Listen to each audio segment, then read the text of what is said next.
Gita leader बोले Gita leader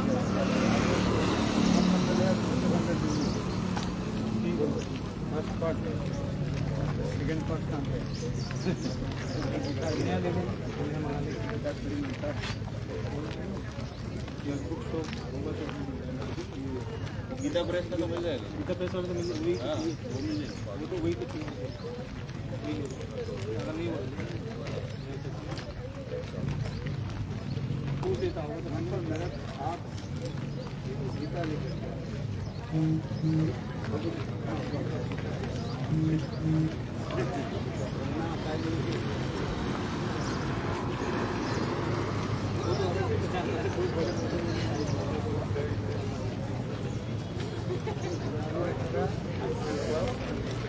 ये देखा है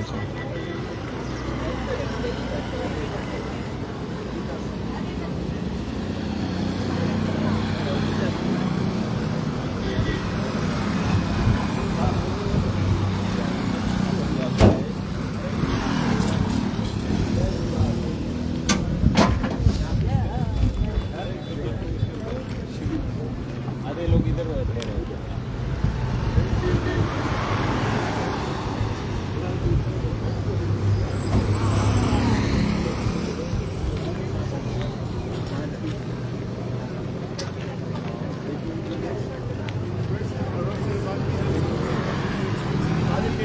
in a row, or could it be something happening not chronological? Like, is it have to happen first one, then next one?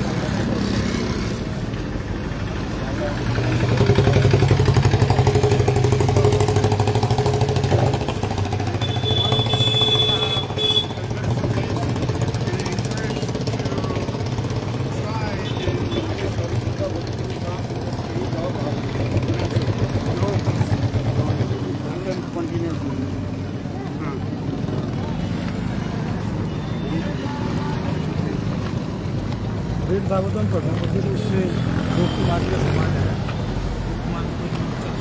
शुरू तो press का शुरू हो गीता की महिमा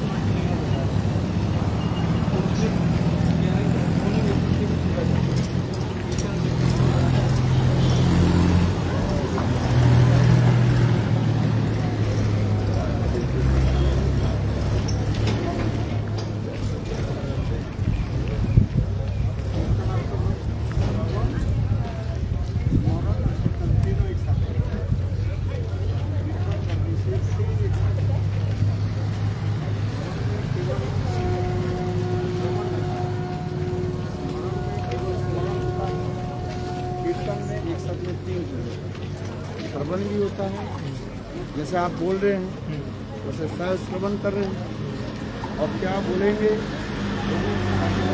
स्मरण हो जाता है और कीर्तन भी होता है पुष्ट स्पंदन ही कीर्तन पुष्ट स्पंदन ही कीर्तन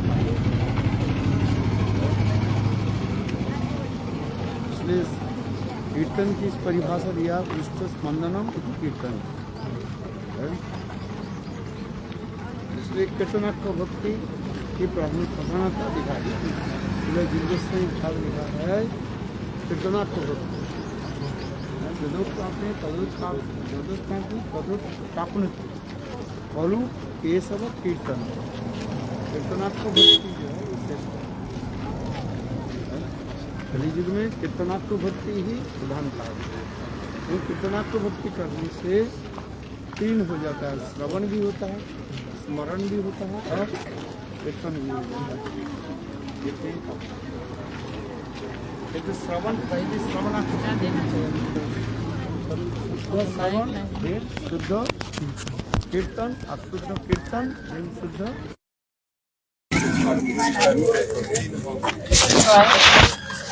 You want your translation? For कीर्तन ठीक से You can have a translation. श्रवण की विधि क्या बोले? श्रवण की शुद्ध भक्त के निकट हरि कथा श्रवण आदि का श्रवण के द्वारा चित्त निर्मल होता है। सिन्नतांग सकथा कृष्ण पुण्य श्रवण कीर्तन जबद्रान विधुनति सुहृद सतम नष्ट प्रायेषु अभद्रेषु नित्यं भागवत सेवाया। तो शुद्ध श्रवण से ही चित्त निर्मल होता है। अशुद्ध श्रवण जब होगा तब स्मरण होगा, और जो स्मरण के साथ ही साथ तभी कीर्तन होता है। इसलिए सुखदेव गोस्वामी पाद के लिए कहा गया, ये कीर्तनाक भक्ति कहा गया। परीक्षित महाराज के उदाहरण दिया, श्रवणे परीक्षित, कीर्तने वैयासकी मीन्स वेदव्यास के पुत्र सुखदेव गोस्वामी, और स्मरणे प्रहलाद महाराज स्मरण किया है। स्मरणाक भक्ति प्रधान कहा, एक कीर्तनाक भक्ति जो है प्रधान। कलियुग में कीर्तन उच्च स्तर से कीर्तन करने से सारे पाप नष्ट हो जाते हैं। कीर्तनाक भक्ति प्रधान का कीर्तन। उसके आगे एक और आया था टॉपिक, तो उसमें कहते हैं कि जो महाभागवत होते हैं उनका जो चरित्र होता है वो अपनी भक्ति को प्रकाशित नहीं करते। वो जो अंत समय में दिखाते हैं कि मैं बीमार हो गया, अस्वस्थ हो गया, वो नहीं, उसमें तो दो प्रकार की लीला होती है। महाभागवत की जो है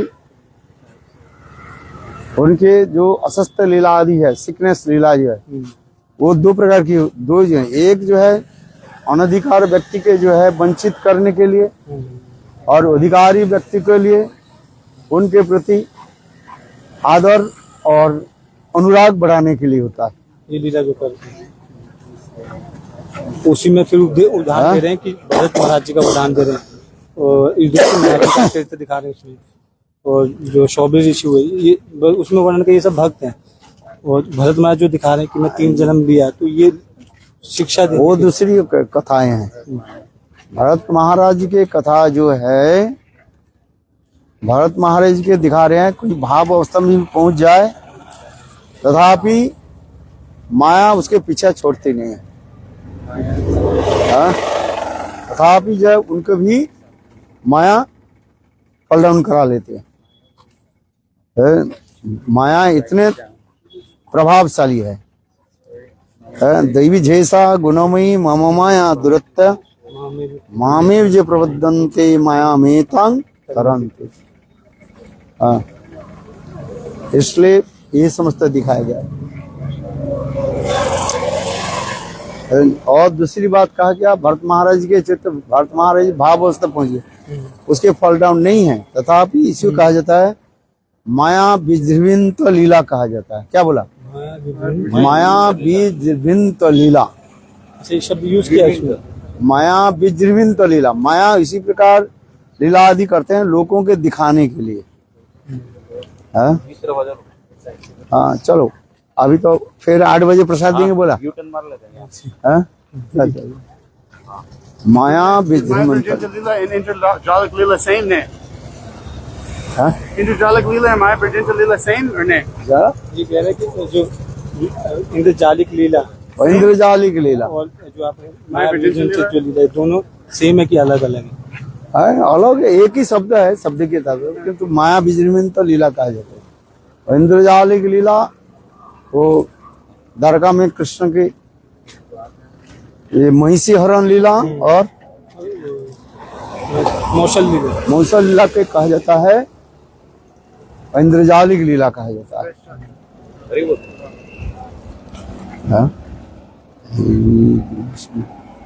क्यों कह रहे थे उसमें श्रीला सनातन गोस्वामी वर्णन कर रहे हैं जो महाभागवत होते हैं वो उनको किसी प्रकार का कर्म बंधन नहीं होता है, किसी प्रकार। अरे कर्म तो नाश हो जाता है जब नामाभास में कर्म नाश हो जाता है।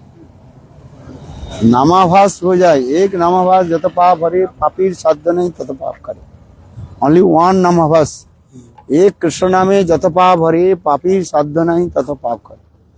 वहाँ नामाभास ही सारे पाप को नष्ट कर देते हैं। हाँ? तो गुरुदेव कैसे पता चलेगा नामाभास हो रहा है? हाँ? नामाभास की लक्षण क्या है? नामाभास का अभी संबंध ज्ञान नहीं है और अपराध नहीं है। उस समय जो हरिनाम करते हैं उसकी कहा जाता है नामाभास कहा जाता है। संबंध रहित और संबंध रहित, अपराध रहित जो नाम होता है, अपराध भी नहीं है और संबंध भी अभी संबंध भी नहीं है, संबंध ज्ञान नहीं हो रहा, उससे जो नाम होता है उसी कहा जाता है नामाभास कहा जाता है? अनर्थ रहते हैं उसमें। नहीं, अनर्थ नहीं, अनर्थ तो नाश हो जाता है। हाँ, अनर्थ नाश के भी 5 प्रकार के स्टेज बताया गया है। इसके कहा जाता है अनर्थ के 5 प्रकार स्टेज। क्या क्या?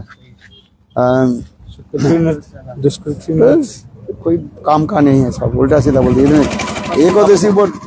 एकादशी वर्तिनी, बहुदेशी वर्तिनी, प्रायिकी, पूर्णा और आत्यंतिकी। अनर्थ नाश की 5 स्टेजेस कह रहे हैं।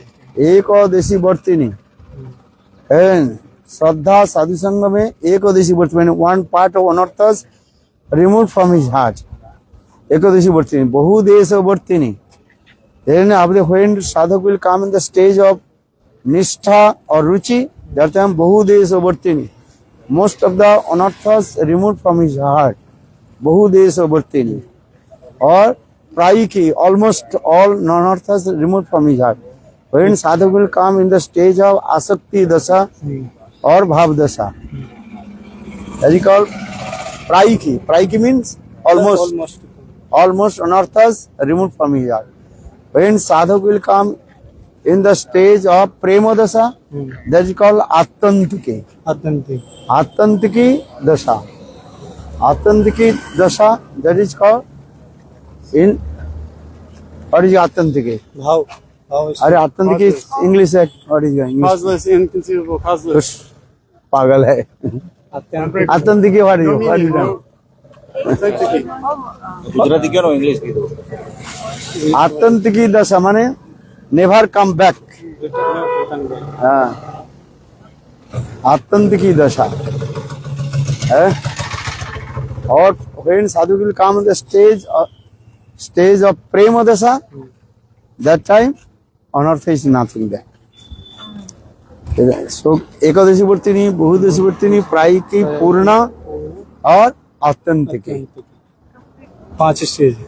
absolutely removed from his anartha in the stage of prema dasha. प्रेम दशा। So bhava dasha coming, maybe sometimes anartha will come back, because some kinds of anartha, all anarthas destroyed by the offenses, lotus feet of Vaishnava, nama, the smell of Vaishnava aparad. Vaishnava aparad के गंध नहीं जाता। Even sadhak will come in the stage of bhava dasha. इसे कहा था, इसके भी कहा था आतंकी कहा जाता है। Bhakti can come from our own endeavor or only comes by the mercy of Guru and Sadhu. आतंकी दशा, एकादशी वर्तिनी, बहुदेशी वर्तिनी, प्रायिकी, पूर्णा और आतंकी। This is जो भरत महाराज जी का जो दिखा रहे हैं इसमें, he came in the stage of bhav dasha. He achieved in the stage of bhav dasha. But for this regard, he attached with the baby deer. For this regard, he is showing this way. Or another also, there is called reason. There is called Maya Bijriminta Leela. That will be true. Maya Bijriminta Leela. Maya Devi is showing this Leela. When he came as Bharata also Bhava stage. Yeah. He came in the stage of half dasha. दो तरह के इसमें ये दिखा रहे हैं कि इस अवस्था में भी आके फॉल हम हो सकते हैं। हाँ, एक ये दिखा रहे हैं कि भगवान की माया शक्ति के द्वारा एक लीला मानते हैं लोक शिक्षा लोक के लिए। शिक्षा के लिए। तो ये वाला प्रसंग चल रहा है गुरुदेव, हाँ। ये शिक्षा दे रहे हैं कि विष्णुदूत गोप कुमार जी को समझा रहे हैं कि जो महाभागवत होते हैं इस तरह की जो लीला प्रदर्शन करते हैं वो मात्र लोकवत्व लीला, लोगों को शिक्षा प्रदान करने के लिए युधिष्ठिर महाराज जी का चित्र दिखाया कि उन्होंने जुआ में खेला तो कैसे सब कुछ चला गया, उसके माध्यम से शिक्षा दे भरत जी का दिखाया, शौभरी ऋषि का भी दिखाया, तो वो शुद्ध भक्त है मुझे। नहीं, शौभरी ऋषि तो भक्त की श्रेणी में नहीं है, वो तो जोगी के लिए कहा गया। शौभरी ऋषि जोगी के हैं। उसमें लिखा है शौभरी भक्त, उसमें यूज किया उनके लिए। अरे और कोई शौभरी होगा से वही शौभरी जो होगा उसमें। नाम तो एक ही है, कौन कैसे कोई हाँ? शौभरी ऋषि तो जोगी के लिए कहा गया। हाँ, अब लोग कहाँ ठहरे हुए हैं? ये महेश्वरी शिव लहरी, चलो शिव में लहरी में चलिए। अच्छा है तो महाभागवत शिव जी की कृपा से सब कुछ होता है, उनकी कृपा से वहाँ चले। शिव और लहरी। अच्छा है शिव जी महाभागवत है। गुरुदेव जो द्वारका लीला में जब नारद जी पहुंचे द्वारका में, तो वहाँ पे 9 वृंदावन का निर्माण किया ना ब्रह्मा जी ने, उनको लीला को पुष्ट करने के लिए। वो लीला यहीं हुई ना गुरुदेव? हाँ, नववृंदावन। नववृंदा के 2 लीला बताई, एक रूप गोस्वामी पाद के तरह, एक सनातन गोस्वामी पाद के तरह। अच्छा, क्या नववृंदावन की जो लीला जो है उसके 2 कथाएं हैं, एक सनातन गोस्वामी पाद भागवतम में बताया और एक रूप गोस्वामी पाद ललित माधव ग्रंथ में, वहीं पर भी नववृंदावन की कथा बराबर ललित माधव में है। दोनों में क्या अंतर है? यहाँ पर द्वारका कृष्ण जब द्वारका में रहे, वो वेद भागवत में दिखा रहे कि कृष्ण कैसे विरह में तड़पने लगे, फिर बलदेव प्रभु और उद्धव ये दोनों की जो उनके फिर उद्दीपना आदि करने के लिए ये सब बताया। तो कृष्ण इतने भाव में आविष्ट हो गए, प्रातः काल में उठे ही नहीं है। तो उस समय जो है ये क्या बोलते हैं वो उनके सब जो है जोगमाया के द्वारा सब स्टैचू बनाया, वेद भागवत में थे ना, स्टैचू बनाया, उसमें माता यशोदा जी का, गोपियों का, सबके एक स्टैचू बनाया कृष्ण की। फिर ये लोग कहने लगे चलो कृष्ण बलदेव प्रभु करके कृष्ण जो गोचारण करने के लिए जाना है। फिर कृष्ण प्रातः काल में उठे, गोचारण के लिए निकल पड़े। देखा माँ यशोदा जो है खड़े हुए, माँ यशोदा के आलिंगन किया और उनके हाथ में मक्खन लिया। कृष्ण सोचने लगे मैं साक्षात जो है गोकुल में वृंदावन में हूँ, जैसे माँ यशोदा नित्य प्रत्यह जी से मुझे मक्खन खिलाते हैं वही। फिर आगे जाकर के बछड़ा को देखा, ये सब स्टैचू है। हाँ, स्टैचू। और कृष्ण सोचने लगे यही जो है सुबल श्रीदाम आदि सब आगे चले, तो हजारों जो है सुबल श्रीदाम बछड़े गाय आदि सब स्टैचू बना दिया जोगमैन है। और इसके बाद जो है वो जाने लगे, क्या बोले, नंद यशोदा। हाँ, इसके बाद गए गोपियों के देखा, ये सब झाड़ में जो ऐसे कैसे कृष्ण के दूर से जो दर्शन कर रही। तो कृष्ण जानबूझ करके फिर कृष्ण सोचने लगे मैं साक्षात ये वृंदावन में हूँ। तो कृष्ण क्या कि फिर पीछे घूम करके आया और फिर राधा आदि गोपियां जहाँ पर खड़ी थी, कृष्ण बंसी क्या बोले बांसुरी के द्वारा, वहाँ पर बांसुरी लिखा है ना, बंसी, किंतु बांसुरी वहाँ पर नहीं था। चलो जिस प्रकार हुए कृष्ण वो ब्रज गोपी के राधा आदि के जो है आलिंगन चुम्बन करके जब चले चलते चलते उसी को जो ये स्टेज बना हुआ है सामने, सब दर्शन कर रहे हैं, सब देख रहे हैं। जिस करके सत्यभामा रुक्मिणी यहाँ तक भी कंस के पत्नी जो है क्या नाम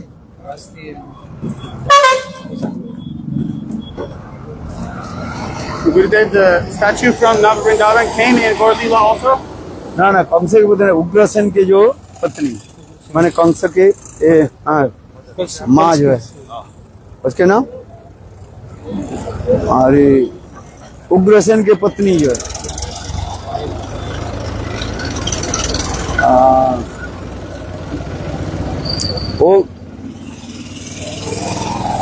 वो देख करके इतने कृष्ण के ऐसे सुंदर देखो स्वयं जो प्रेम में आविष्ट है काम में आविष्ट है चलो आविष्ट हो गए तो फिर वो भी दौड़ने लगे किसी प्रकार से उद्धव आदि उनको पकड़ के रखा पद्मावती हाँ पद्मा के नाम आ गया उनको सत्यभामा उसको देख करके उनके मान हो गया सत्यभामा मान करके मान को में चली गई से मुझसे सत्यभामा सोचने लगी मुझसे अधिक प्रेम जो है प्रेम करते हैं इसके ऊपर राधा जी के ऊपर इसलिए वो मान करके चले गए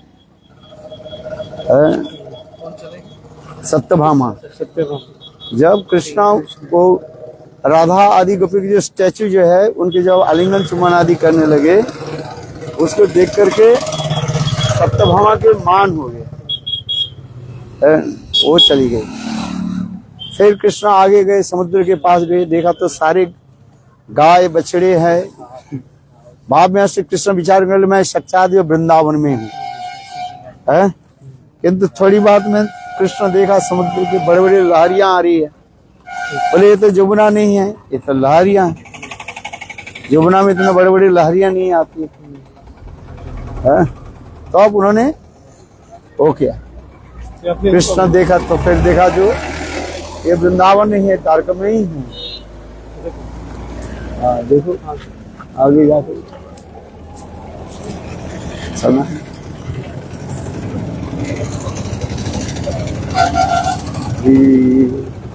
Gurudev, the son of Sita came in Krishna Leela. इसके बाद जो है वो आ गए क्या बोले क्या बताया The son of Sita came in Gaur वापिस हाँ कृष्ण वापिस आ गए ना वापिस आ गए वो मान करके आ गए हाँ फिर कृष्ण जब मान करके आए तो कृष्ण विचार कर लिए मैं द्वारका में ही हूँ फिर द्वारका में जब बैठे वो इस अपनी सभा में जो बैठे तो उसमें सत्याजीत की कन्या तो अब कृष्ण देखा सभी बैठे हुए हैं वो नहीं है किंतु महिषियों के भाव भी देखा सबके भाव हृदय में जो है ईर्षा की भाव है ब्रज गोपी के प्रति जलसी है तो देखा कि सभी है केवल सत्यभामा नहीं है इसलिए कृष्ण गंभीर होके बोले सत्यराजीत के कन्या कहाँ गए तो उद्धव जी बोले जो बोले प्रभु आपने जो वृंदावन की जो लीला जो प्रस्तुत किया राधा आदि गोपी की आपने जो आलिंगन चुम्बन आदि किया इसको देख करके सत्यभामा के मान हो गए मान कोप में चले गए मान भवन में चली गई कोप भवन में चले गए इसके सुन करके कृष्ण और भी गंभीर हो करके तब कहने लगे या भी सत्यराजीत के कन्या यदि यहाँ पर उपस्थित नहीं हो है तो मैं उनके सदा के लिए मैं तक देता हूँ है जाओ उद्धव इसके समाचार देखो क्या उद्धव जी गए उद्धव जी के सत्यभामा के बोले देखो अभी मान छोड़ दो कृष्ण तो सत्यभामा फिर मान छोड़ करके आकर के पीछे आकर के बैठे पहले तो सामने बैठते थे कृष्ण और कहाँ बैठे पीछे बैठे है सिर झुका करके पीछे बैठे और उस समय कृष्ण इतने रूढ़ शब्द बोले रूढ़ समझते वेरी हार्श वर्ड्स ये तुम लोग के साथ जो मैंने विवाह आदि किया कोई मैं एक कामी पुरुष नहीं केवल सामान्य रूप में ब्रज गोपियों की भाव माधुर्य होने के नाते तुम लोग को मैंने शादी किया केवल ब्रज की उद्दीपना के लिए कहाँ राधा आदि गोपियां तुम लोग तो उसमें की बराबर तो बहुत दूर की बात है एक छोटा सी भी पाषाण की भी बराबर नहीं पाषाण समझते हो अरे नहीं पाषाण में जो तराजू के बैलेंस करने के लिए छोटा सा एक पत्थर दिया जाता है उसे कहा जाता है पाषाण कहा जाता है पाषाण हाँ बराबर बैलेंस करने के लिए अभी भी यूज होता है। नहीं, अब ये कांटा चल गया ना, इसमें नहीं होता। वो जो पहले जो देसी कांटा था उसमें चलता था। देसी तराजू, हाँ। पहले देसी तराजू पाषाण के बराबर भी कहाँ उनके प्रेम, कहाँ तुम लोग है यदि राधा आदि गोपियां अभी मुझे बुलाए तो मैं द्वारका छोड़ करके वृंदावन चला जाता हूँ, किंतु अभी राधा आदि गोपियों के मेरे प्रति आदेश नहीं है। क्योंकि कृष्ण जब उद्धव गए थे, उद्धव जब वापिस मथुरा से जब वापिस आने लगे ना, वृंदावन से जब मथुरा वापिस आने लगे तो राधा आदि गोपियों के निकट कृष्ण उद्धव ये भी बोले कि मैं आप लोग के लिए क्या समाचार दूं। तो उस समय राधा आदि गोपी बोले, देखो हम लोग सुख में है, हम लोग के दुख की कथा बिल्कुल तुम प्रकाश मत करो। और जब वो अपने समस्त कार्य से निवृत्ति हो जाएंगे, निवृत्ति समझते हो, when Krishna will be free from all his duty and responsibilities, then he will come। इसमें जो है गंदगी पड़ा हुआ है, वो गंदगी पड़ा हुआ है। यहाँ से है। हाँ चलो कहाँ जाएंगे? अभी प्रसाद बन आए। हाँ? हाँ सर, ये हाँ पूरा कर देता हूँ यहाँ पर। हाँ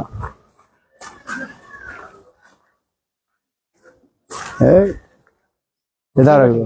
हाँ नहीं, धूप नहीं चाहिए। हाँ हाँ इधर रख दो। कथा सुनो सब, कथा सुनते नहीं है, शुद्ध खाली दौड़ लगा रहे। अरे वाह, हाँ क्या बोला? वो भगवान कह रहे हैं कि मुझे आदेश नहीं हुआ है। श्रीमती राधा रानी कह रही है, स्वयं कृष्ण कहने लगे, ये राधा आदि गोपियां मुझे आदेश नहीं दिया द्वारका छोड़ करके वृंदावन जाने के लिए है। क्योंकि ये कथा प्रसंग इसी प्रकार है, उद्धव जब मथुरा से वृंदावन आए थे और 3 महीने रहने के बाद जब वृंदावन से मथुरा जब लौटने लगे तो उस समय उद्धव ये प्रश्न पूछा राधा आदि गोपियों को, ये आप लोग के क्या मैं संदेश समाचार दूं। कृष्ण तो पूछेंगे ये गोपियों की समाचार क्या है, तो उस क्या कहा। तो उस समय राधा श्रीमती राधिका स्वयं कहने लगी, हे उद्धव, हम लोग की जो है विरह की कथा उन लोग कृष्ण के निकट मत बोला करो, है? क्यों? हम जानते हैं हम लोग की विरह की कथा सुनने पर कृष्ण जीवन धारण कर नहीं पाएंगे, है?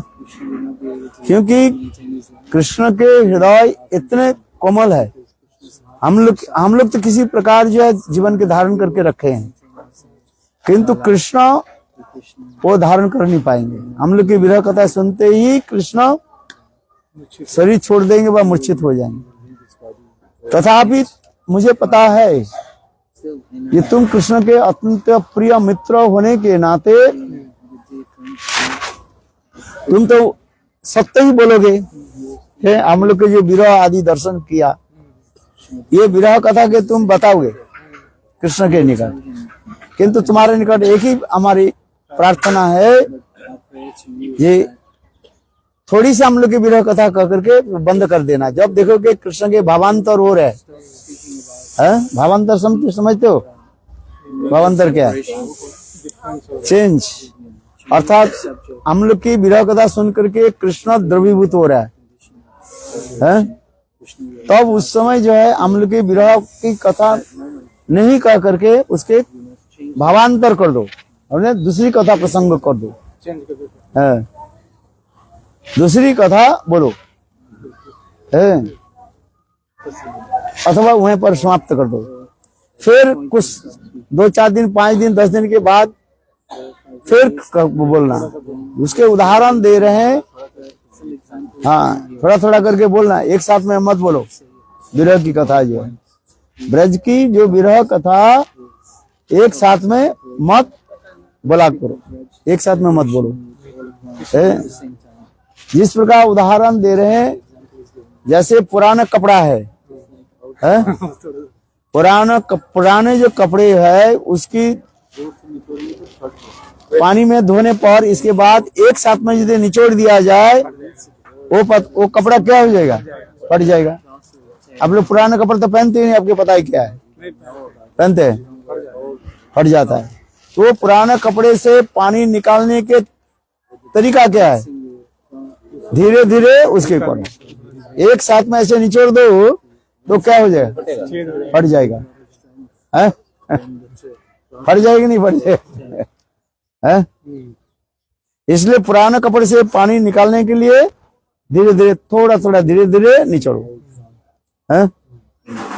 ठीक उसी प्रकार जो है अम्ल की विरह की कथा जो है, धीरे धीरे, माने आज कुछ बोला फिर 10 दिन बाद कुछ बोला, ऐसे है, एक साथ में मत बोला करो।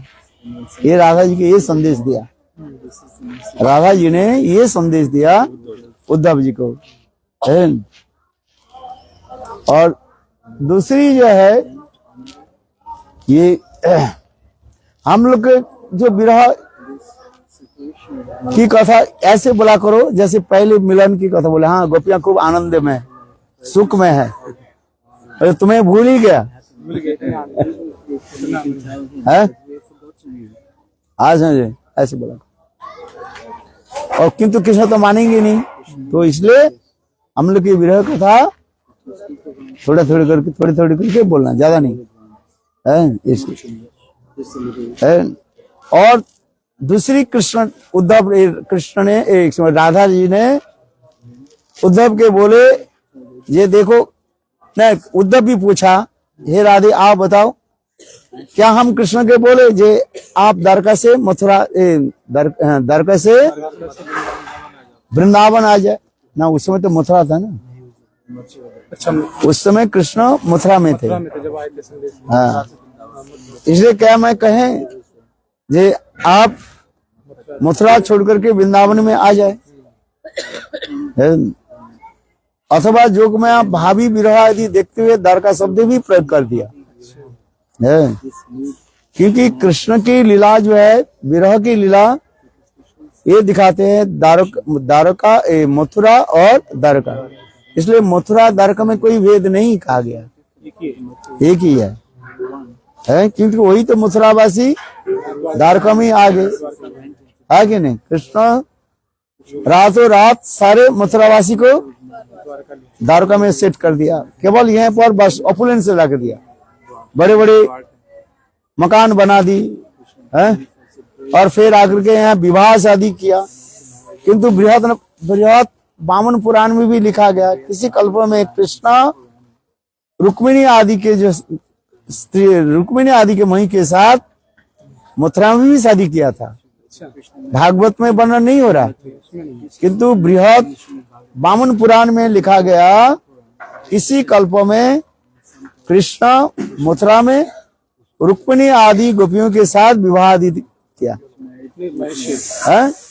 महिषियों के जो है विवाह आदि किया, ये लिखा गया, जो कल्पवेदीश्वरी कथा। इसलिए कहने लगे ये कृष्ण की जब मथुरा अथवा द्वारका आदि लीला, जो विरह आदि जो है, वो द्वारका आदि विरह आदि को ये क्या करो, क्या बोले, थोड़ा थोड़ा करके बोलो। और कृष्ण, हाँ, उद्धव ने ये प्रश्न पूछा, क्या कृष्ण के हम कहें मथुरा से आप, मथुरा अथवा द्वारका से आप वृंदावन आ जाए? तो उस समय यही इंपॉर्टेंट जो है, ये श्लोक इस राधा जी कहते नहीं, कृष्ण जो हम लोग के छोड़ करके दूर देश में गए हैं, वो अपने कार्य के पूरा करके आ जाए। क्या बोले हम? है, जब अपने पूरा कार्य पूरा नहीं हो जाए, तो अब हम लोग के पास आकर के वो प्रेम ठीक से नहीं होगा, है। जैसे उदाहरण दिया जाता है, कोई एक व्यक्ति दूर देश में गए काम करने के लिए। कहाँ गए? दूर देश। चलो दूर देश में इंडिया छोड़ करके कहाँ गए? इंग्लैंड में चले गए, अमेरिका गए। किस लिए गए? अर्थ कमाने के लिए, बस किसी कारण से गए हैं। लोग जाते हैं किसी कारण से जाते हैं, उस कारण जब भी पूरा नहीं हो और वो दौड़ फिर आ जाए तो उसके विघ्न सृष्टि होगा है। तो उधर मन भी रह जाएगा, इधर भी रह जाएगा, उसके नहीं होगा, काम पूरा हो गया मन नहीं लगेगा, है? काम करने में मन नहीं लगेगा, चिंता ही नहीं तो चिंता इसलिए स्वयं श्रीमती राधिका देखो कितने कार्य देगा। ये जिस कार्य के लिए कृष्ण मथुरा अथवा द्वारका गए, उस कार्य के पूरा करके आ जाओ। जिसे चैतन्य चैतामृत में कृष्णदास कविराज भी स्वयं लिख रहे हैं, स्वयं कृष्ण गोपियों की कहने लगे, है ये गोपियां मेरे विरह में इतने क्यों आप तड़प रही हो? मैं जिस कारण से मैं मथुरा अथवा द्वारका में आया हूँ, वो कार्य मैंने पूरा हो ही गया, थोड़ी सी रह गया। उसमें जादव यादव सैन्य के साथ मैं सब शत्रु के जो है नाश मैं कर रहा हूँ। ऑलमोस्ट सारे शत्रु जो है खत्म हो गया है। आज समझे, क्योंकि शिशुपाल वध भी हो गया और वो क्या बोले जरासंध भी वध हो गया। थोड़ा अभी 2-4 असुर रह गया है। ये असुर के वध करके मैं जरूर आ जाऊंगा। चैतन्य चैतामृत में स्पष्ट लिख रहे हैं। जिसे आप लोग विरह के जो है धारण करे, मैं आ रहा हूं। माने मानो आप लोग सोच लीजिए मैं आ ही गया, बस आ ही गया। कोई कहते ना मैं आ ही रहा हूँ, बस आ ही रहा हूँ, बड़ा आ ही गया, आए नहीं अब तक आ ही गया, बस पीछे ही हूँ। तो उसी प्रकार कृष्ण ये समाचार दिया। इसलिए राधा जी कह रही हैं, ये उद्धव तुम कृष्ण के जो है अभी प्रेशर मत दो, जो अभी जाओ। जब कार्य समाप्त हो जाएगा, जिस कार्य के लिए गए कृष्ण मथुरा आने के कार्य कारण क्या था? दुष्टों का विनाश। ये दुष्टों के विनाश करने के लिए है। जो कंस के वध करना था और जरासंध कालजवन आदि ये समस्त असुरों के वध करना था। इसलिए तो कृष्ण वृंदावन छोड़ करके मथुरा द्वारका में आए। मथुरा द्वारका में आने के लिए यही कारण बता रहे हैं। यद्यपि कृष्ण एक स्वरूप में सदा सर्वदा वृंदावन में विराजमान होते रहते हैं, तथापि प्रकट लीला में लोक लीला आदि करने के लिए कृष्ण मथुरा अथवा द्वारका में आए हैं। इसलिए मथुरा द्वारका में जिस कारण से आए हैं उस कार्य को पूरा करना चाहिए ना। कंस भी वध हो गया और जरासंध भी वध हो गया और अभी रह गया 2-4 रह गया है। शिशुपाल भी वध हो गया, सभी हो गया, सब कार्य ऑलमोस्ट हो गया है। और इसलिए कह रहे हैं 2-4 असुर रह गया। इस सारे असुर के वध करके मैं ही आ रहा हूं। इसलिए गोपियां यही करने वापिस, स्पेशली राधा जी ये कहने लगी, ये मैं मानो ये कृष्ण के कार्य जो पूरा हो जाए तब आए। ये संदेश देना, ये संदेश दे। इसलिए जो कथा जो मैं कहा था, वो जो सत्यभामा जब मान करके उस सभा में बैठी है, नव वृंदावन की सभा में जो जहां पर बैठी, तो वही कृष्ण ये कहने लगे, ये मैं कोई एक कामी पुरुष नहीं है, ये आप लोग के साथ जो विवाह आदि किया, आप लोग हमारे विवाह के पत्नी होने के योग्य नहीं है। कृष्ण इतने रूढ़ शब्द बोले, बहुत स्ट्रांग शब्द बोले है। All you are not qualified wife है, because you have no any qualification. So if you say why I married with you, आप लोग के साथ विवाह करने के कारण क्या था? केवल ब्रज गोपियों की सामान्य जो है एक तनिक सामान्य रूप में उनके भाव मात्र तुम लोग को मैंने देखा, और तुम लोग के ये सामान्य भाव आदि देख करके मैं ब्रज गोपी के उद्दीपना होती, इसे तुम लोग के साथ विवाह आदि किया। और दूसरी बात जो विवाह और रुक्मिणी के विवाह करने के लिए मेरे थोड़ी इच्छा थी। रुक्मिणी स्वयं मुझे पत्र लिखा है। ये मानो शेर के भोजन आज सियार के तरफ जा रहे हैं। किसके भोजन? शेर का भोजन। इतना ही तो लिखा पत्र में, उन्होंने लिख दिया आज शेर के भोजन कहाँ जा रहे? सियार के तरफ। तात्पर्य क्या है? शेर आप है, कृष्ण आप शेर हो, और सियार कौन है? शिशुपाल। रुक्मिणी के भाई जो है रुक्मन है, और जबरदस्ती करके शिशुपाल के साथ विवाह करना चाहते, विवाह करने की व्यवस्था की। सारा कर दिया था, सारी व्यवस्था हो गया। देखो है? केवल विवाह की जो दिन जो है, जिसमें वो क्या लगाते हैं, ये देवी पूजा आदि होते हैं, इसके बाद आकर के विवाह मंडप में बैठते हैं है? और उसी समय रातों रात नारद जी के मुखारविंद से कृष्ण के महिमा श्रवण करके, और उस समय रुक्मिणी ने एक ब्राह्मण के द्वारा एक पत्र भेजा है, हे कृष्ण आप मुझे रक्षा करें। तो कृष्ण कहने लगे रुक्मिणी के विवाह की मेरा कोई ये नहीं था, इच्छा नहीं था, क्योंकि ये लोग योग्य नहीं है। एक भी योग्य, विवाह के योग्य हो तो तब तो करें। भक्ति सिद्धांत सरस्वती प्रभुपाद के किसी ने पूछा, एक पत्रकार ने पूछा, आप ब्रह्मचारी क्यों है, आप विवाह शादी नहीं किया? उन्होंने मेरे योग्य कोई स्त्री मिला ही नहीं है। भक्ति सिद्धांत सरस्वती प्रभु के कोई पत्रकार ने पूछा, या आप ब्रह्मचारी, आप तो कहते वर्णाश्रम धर्म पालन करना चाहिए, ब्रह्मचारी के बाद गृहस्थ होनी चाहिए, गृहस्थ के बाद वानप्रस्थ सन्यास, आप डायरेक्ट कैसे सन्यास ले लिया, बाल ब्रह्मचारी? तो उसने ये बताया, उन्होंने कहा आप विवाह क्यों नहीं किया? मेरे कोई एक लायक भी स्त्री नहीं मिला ही नहीं, इसलिए मैं शादी नहीं किया। अच्छा ही कि नहीं? पत्रकार के मुख के बिल्कुल बंद कर दिया। विवाह करके कोई पत्नी तो हो है, स्त्री तो मिले है। क्या बोले, इसमें झाड़ू लगाने के लिए, कारपेट में झाड़ू लगाने तो मिले, और ना पीठ में झाड़ू लगाने मिले। जो पत्नी ऐसे मिले पीठ में झाड़ू लगाने वाली, उस पत्नी के शादी करके मेरा फायदा क्या होगा? बहुत सुंदर एक कथा सुना दी।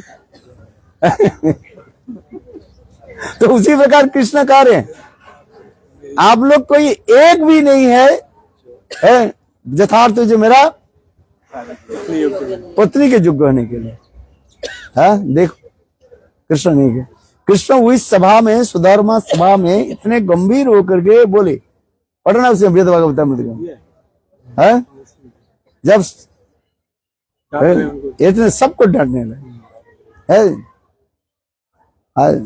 तब उनके प्रतीत हुआ क्या गोपियों की महिमा क्या है?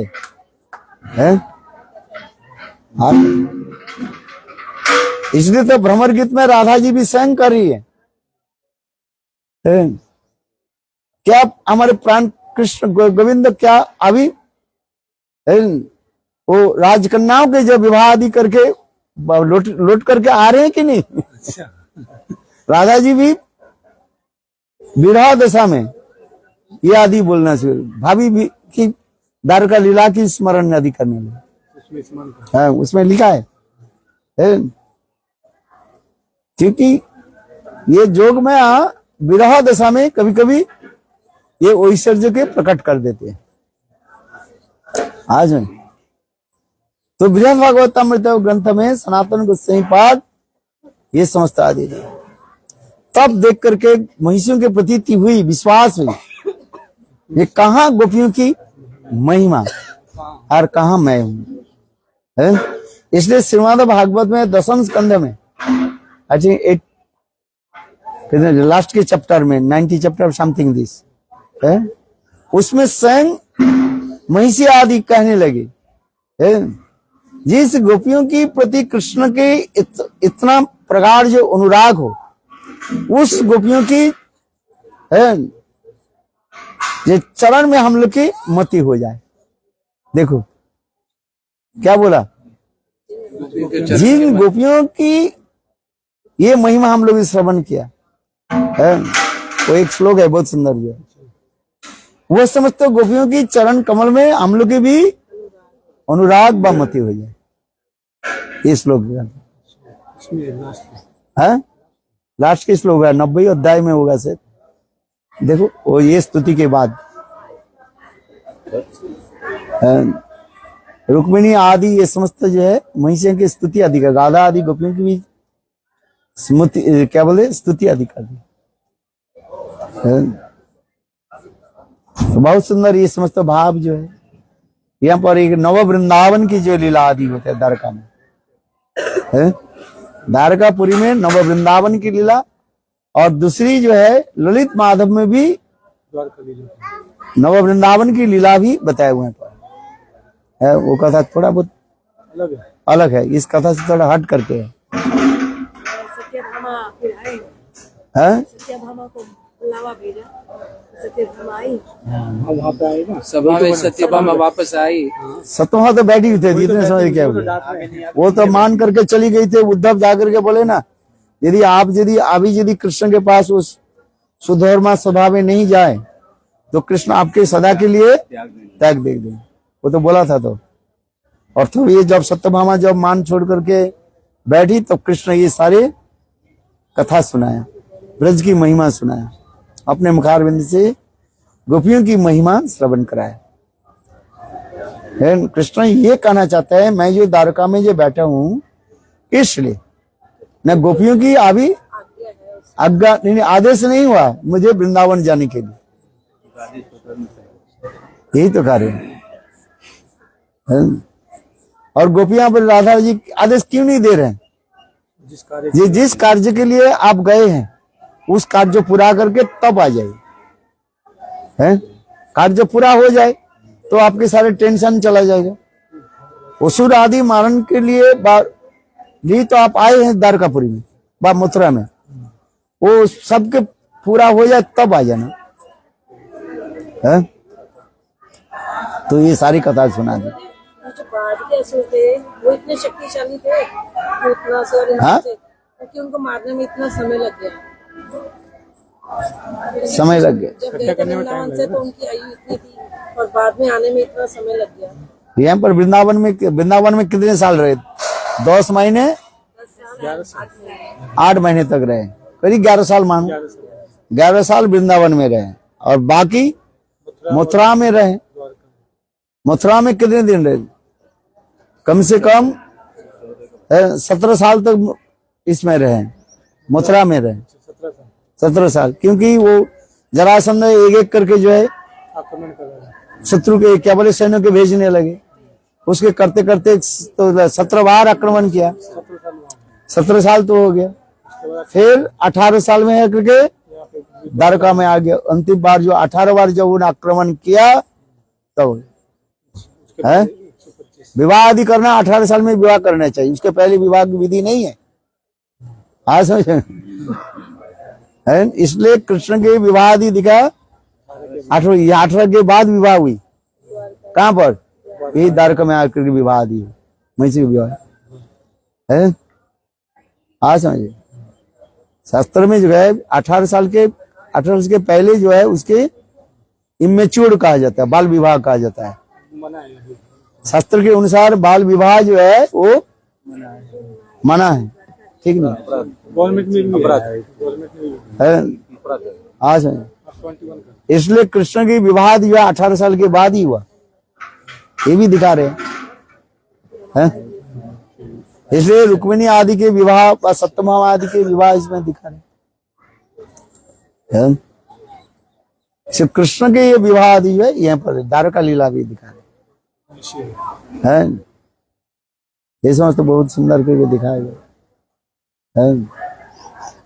इसलिए यहाँ पर है। इसलिए ललित माधव ग्रंथ में भी नव वृंदावन की कथा है। बृहद भागवतम ग्रंथ में नव वृंदावन की कथा, द्वारका लीला कथा, और ललित माधव ग्रंथ में भी है, वो भी नव वृंदावन की कथा है। द्वारका में भी वो भी कथा है। कृष्ण वो सत्यभामा के साथ जब विवाह हुई, सत्यभामा पिताजी के साथ सत्राजित से 2 वस्तु मांग लिया था। एक जो है नव वृंदावन के प्रस्तुत करें, है मैंने आर्टिफिशियल नव वृंदावन जो है द्वारका में प्रस्तुत करे, है जिससे जो है विश्वकर्मा के द्वारा नव वृंदावन भी प्रस्तुत किया था। और दूसरी जो है कृष्ण के जो है एक विग्रह प्रस्तुत करें। कृष्ण जब वृंदावन में थे, उस कृष्ण के वृंदावन उसको प्रस्तुत करें, है तो सत्राजित ने विश्वकर्मा के द्वारा ये 2 जो है आर्टिफिशियल बनाया था। क्या? एक नव वृंदावन, आर्टिफिशियल नव वृंदावन, और एक कृष्ण के विग्रह जो धीर ललित नायक कृष्ण की जो है वृंदावन श्याम सुंदर। किंतु ये जो है नव वृंदावन में रख करके सत्यभामा पूजा करती थी। किसको? कृष्ण की वो जो विग्रह जो है त्रिभंग ललित जो है। किंतु ये कथा कृष्ण के पता नहीं था। अच्छा, कृष्ण के पता नहीं था केवल, ये भी जो मैंने ऐसे कर दिया। एक दिन कृष्ण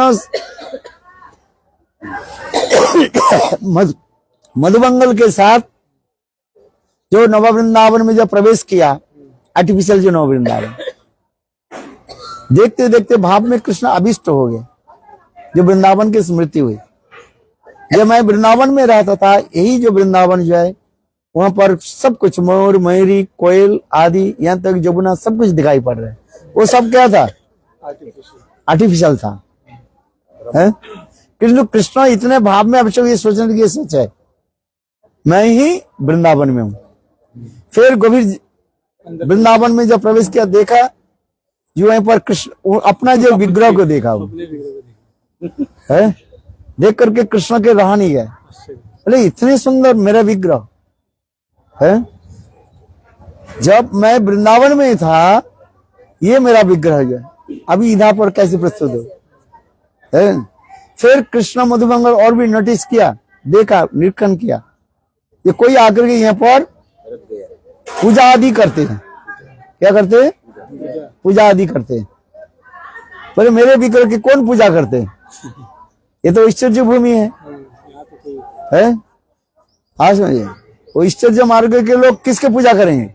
द्वारकाधीश वासुदेव कृष्ण की पूजा करेंगे, है?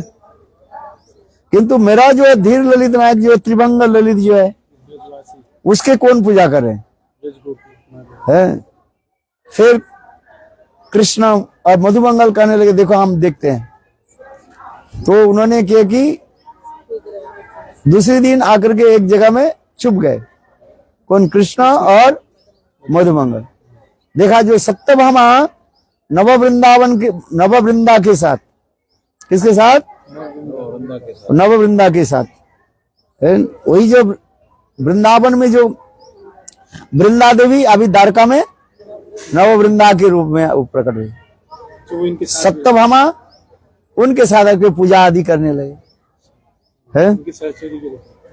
आज सत्यभामा के सहचरी के रूप में आगे नव वृंदा आगे पूजा आदि करने लगे, है? ठाकुर जी से पूजा करने के लिए तिलक लगाते हैं, है? उनके सारे आसन बसन जो कुछ भी क्रिया आदि होते हैं, वो सत्यभामा उसकी पूजा आदि करने लगे, है?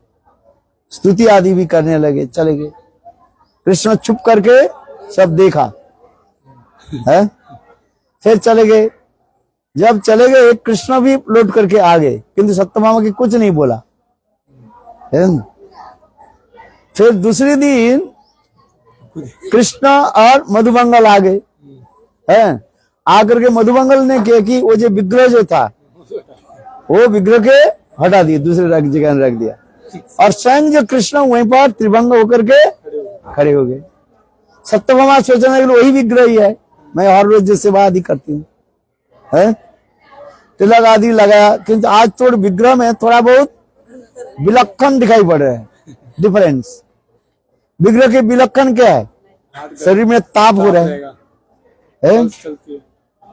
विग्रह में ताप थोड़ी होता है, वो तो पत्थर है, ताप कहां से आ जाए, है? किंतु आज देखा विग्रह में ताप दिखाई पड़े, शरीर में ताप है ना, है। और दूसरी देखा क्या, वो विग्रह में आंखों की पलक जो है झपक रहे है। बोले आज ये क्या बात है, स्वयं सप्तमा विचार करने लगी, आज विग्रह साक्षात रूप में मुझे प्रकट होगी, कोई वरदान देगी सर, है। तो कृष्ण सारे उनके सेवा आदि के विचार किए। कृष्ण को पता, सप्तमा को पता नहीं था ये साक्षात कृष्ण है त्रिभंग होकर के, है। जब वो पूजा आदि हो गए, सप्तमा पूजा कर दिया, वर मांगने लगे हर रोज, जैसे कहते ना, ये मुझे आप वृंदावन की लीला में, वृंदावन में एक स्तुति, वृंदावन में लेकर के चले। तो आज विग्रह बात करना शुरू कर दिया। वो विग्रह था, वो कौन था, स्वयं कृष्ण है। कहने हाँ सत्यभामा है, तो मैं वर देता हूँ, चलो है। हे सत्यभामा, तुम अति शीघ्र ही वृंदावन में आ जाओ। जब कहने लगे बिल्कुल ये कौन है, तब कृष्ण हंस करके फिर सारी बात बताया, है। तो उस समय सत्यभामा पूछने, कृष्ण कहने लगे, हे सत्यभामा, एक्चुअल आप सत्यभामा नहीं हो, आप ही राधा हो, है।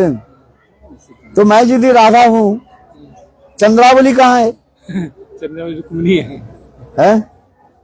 तब कृष्ण कहने लगे चंद्रावली जो है अभी द्वारका में ये रुक्मिणी के रूप में है।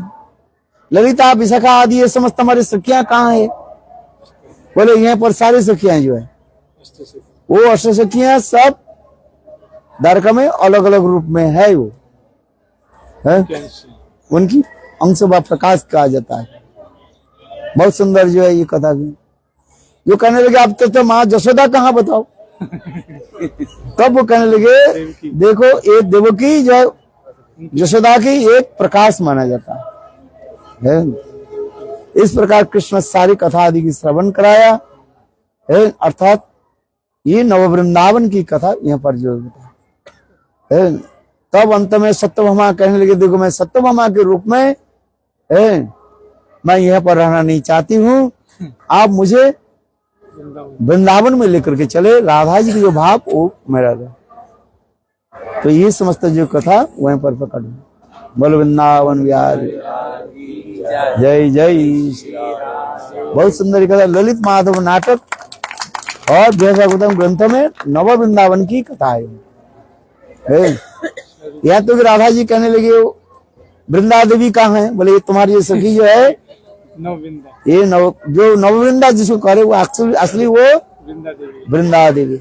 ये समस्त सारी कथा को उन्होंने श्रवण बोले वृंदावन। तात्पर्य क्या, द्वारका में रह करके वृंदावन की स्मरण व स्मृति होनी चाहिए, है। नहीं तो द्वारका में रह जाओ तो सब द्वारका भाव आ जाएगा। यही तो बृहद भागवतम ललित माधव ग्रंथ में ये कहना चाहते हैं, कहीं भी रहे ब्रज की भावना होनी चाहिए। क्या होनी चाहिए, ब्रज की भावना होनी चाहिए, है। यदि ब्रज की भावना नहीं हो, उद्दीपना नहीं हो, सब बेकार हो जाए, है। अरे वही राधा जी की प्रकाश सत्यभामा है, तो रुक्मिणी हो गया चंद्रावली, चंद्रावली रुक्मिणी है, रुक्मिणी उल्टा ग्रीव। हाँ, वृंदावन में वो चंद्रावली है और यहाँ पर रुक्मिणी के रूप में आ गए, राधा जी के अंश से ललिता विशाखी सभी जो है यहाँ पर आ गए। हाँ, ललित माधव नाटक में और भी सुंदर करके बताया। हाँ क्या ये करेंगे, जितनी महिषियां उसमें सबसे श्रेष्ठ है जो महिला है। हाँ? वो राधा जी की प्रकाश है ना, इसलिए महिमा ऑटोमेटिकली इसमें दिखा रहे हैं। इसलिए सप्तमा के मान नहीं कहा करके मानाभास कहा जाता है। राधा आदि गोपियों में मान ही जो कहा दिखाया जाता है। सत्यभामा के मान कहाँ रहा? कृष्ण जब थोड़ा टेढ़ा हो गया सत्यभामा मान को छोड़ दिया, आगे की नहीं है। और वृंदावन में राधा आदि गोपियां जो मान करती हैं है, तो उसके मान मनाने के लिए कृष्ण के सिर नवाना पड़ता है, कितने पापड़ बेलनी पड़ता है, तब मान जो है दूर होता। यहाँ पर थोड़ा तो बस इतने गंभीर हो गया, उसके मान चला गया, है कि नहीं? ये तो दिखा दे। हाँ समझ, मान सब गुमान हो जाते, बेकार हो जाते हैं। हाँ, क्यों होता है? यहाँ पर वैवाहिक जीवन है, क्या बोला? वैवाहिक माने मैरिज लाइफ है। मैरिज लाइफ में मान की अधिकता मर्यादा नहीं रह, मर्यादा रहता है, और वहीं पर परक्यत्व भाव होने के नाते मान की जो है इतने अधिकार है, जिससे प्रबोधानंद सरस्वती पाद राधा रस सुधा निधि में क्या बोल रहे? जस्सा कदा जत्किंच ना, क्या श्लोक है? अरे राधा जी जब मान करके कुंज धर्म में आ जाते हैं, तो कृष्ण उनकी कुंज में सिर मस्तक होकर के जत किंकरसु बहुसो खोलु काकु वाणी नित्यं पुरुष पुरुष शिखंड मौले जस्सा कदा रसनिधि विषवानु जाया। विषवानु नंदिनी जब मान करके दरवाजा बंद कर लेती है, कुंज की दरवाजा बंद कर लेती है, उस समय कृष्ण उस दरवाजे के बाहर जो सखियां जो खड़ी रहती है उनके चरण में काकुबानी के दर करते, जिसके जतकिंकर से बहुत से खोलू काकुबानी, नाक रगड़ते हैं, पैर पड़ते हैं, तब भी वो उनकी मान जो है सखियां जाकर के कृष्ण के बोलते, राधा जी के बोलते हैं, हे राधे कृष्ण कृष्ण तुम्हारे दरवाजा पर आए हैं, मान क्या बोले ऐसे काकुती मिनती कर रहे, अपने मान को तोड़ दो। उसमें राधा जी के और भी गुस्सा हो जाते, बोले तुम लोग हमारे तुम लोग हमारे सखी नहीं है, सब शत्रु है, भगो यहाँ से दरवाजे। सबके जो है कुंज की अंदर से यहाँ तक मंजरी के सभी को क्या कर दे, बाहर कर दे, जाओ यहाँ से निकाल जाओ। है मान दशा में राधा जी की से दुर्जय मान दशा कहा जाता है। हाँ समझे, ये समझता है दिखाया गया, मान की इतने वैशिष्ट दिखाया गया। बोलो वृंदावन बिहार। हाँ अभी प्रसाद दे रहे कि नहीं? अच्छा प्रसाद दे रहे, प्रसाद ले लो, ब्रेकफास्ट करो। प्रसाद गोविंदे नामो ब्रह्म